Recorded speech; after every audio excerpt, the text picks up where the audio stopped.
everyone, my name is Kika and I'm from the Demon magazine. Today, I will be going through my process on how to write an article. I just want to mention that this is my personal preference on how to write an article. You do not have to follow it, and if you do something different that works for you, then that's okay. There's not a right way to do it. This is just my personal preference. So today I'm going to take you from step one to the final product. It's just going to be a simple essay. I'm not going to be writing a massive article, and I'm going to show you how I have done it for two different articles, one that I'm currently writing and one that I have written but haven't finished and hasn't been published. So I can't share a lot about that one, but let's get into it. So the first thing you'll want to do is search the topic that you are looking into writing. In my case, I'm writing about period poverty. So go into Google and just type up the subject that you are writing about. You're going to open and see loads of different articles on it, possibly some journals. So the first thing you want to do is just scroll down and look for something that will probably help you with your research and with your topic. I found this article, so I'm just going to go scroll down and get myself acquainted with the subject of period poverty.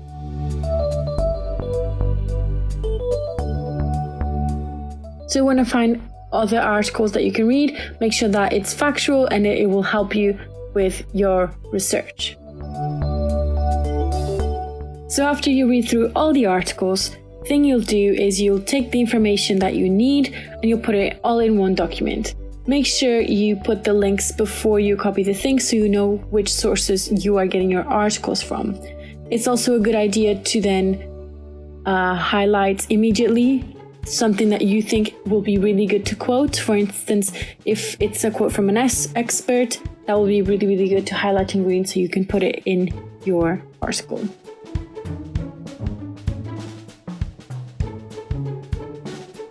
So a good thing to do is to highlight the things that you want to paraphrase as well in yellow, for instance. Make sure you keep the sources. A lot of places will ask you to source your information, and just so you can go back to it and if you need any more information. If you don't like taking notes on a computer and you'd rather just take notes on a notebook, that's also fine. Personally, I prefer to just copy and paste everything, but if you have a more of an old school style of doing journalism, you can also just note down all the information. So the next step is looking for testimonials or interviews. I really like using Twitter because you can find a lot of people and they're really easy to contact.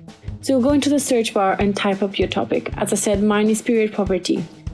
So I look up and I find all of these tweets about period poverty. You can scroll down and up and down and see if there's anything that's relevant to you. But if you're writing, for instance, a local story, you can go to the settings and click near you. And there you'll find everything that is more local, that has been twittered from around you. As you can see here, I only found one tweet about period poverty, so maybe I was a bit too specific. What you can do is then just type something that relates to it and you probably will find more people to speak to. A good thing to do is to bookmark those tweets, so then whenever you're planning and to emailing people, you can just have everything in one place. As you can see, I've got a couple tweets about period poverty that I found. I found this tweet, which is probably going to be very helpful towards my project. As you can see in this specific tweet, I was able to find an email so I can contact the person who is responsible for this project. As you can see here, I'm emailing the contact that I found on Twitter. This person will probably have a lot of insight on the project and on the topic, so he'll be a good person to contact. I also found someone else on Twitter who considered themselves a period poverty fighter, so this person will be a good person to speak to as well. So as you can see, I'm just tweeting her to see if she will be willing to speak to me. So the first article that I'm writing is about period poverty. It's for a journalism project that I'm currently part of, and I'm on the first steps. I've done my research for it, well, you'll be able to see, and all I have to do right now is to set up some interviews and obviously interview people and get the article done. This one is going to be more like Leicester based, but still have a little national touch. The other article that I'm writing is about maternal mental health, which I have done research for. I've done interviews, I've transcribed the interviews, and I've written the article. I just need to finalize the article and then send it to the magazine so that they can finalize it and publish it. As I said, this is an article that I'm writing about maternal mental health. I've already done all the research for it, and as you can see, I've highlighted the points that are more important for my story. So next, after reading all the information, what you have to do is obviously write the interview questions. And now I write interview questions for each of the specific interviews that I will have. If you're struggling to come up with questions for your specific topic, you can also look online on tips on how to create interview questions and even be specific about it depending on the topic that you are writing.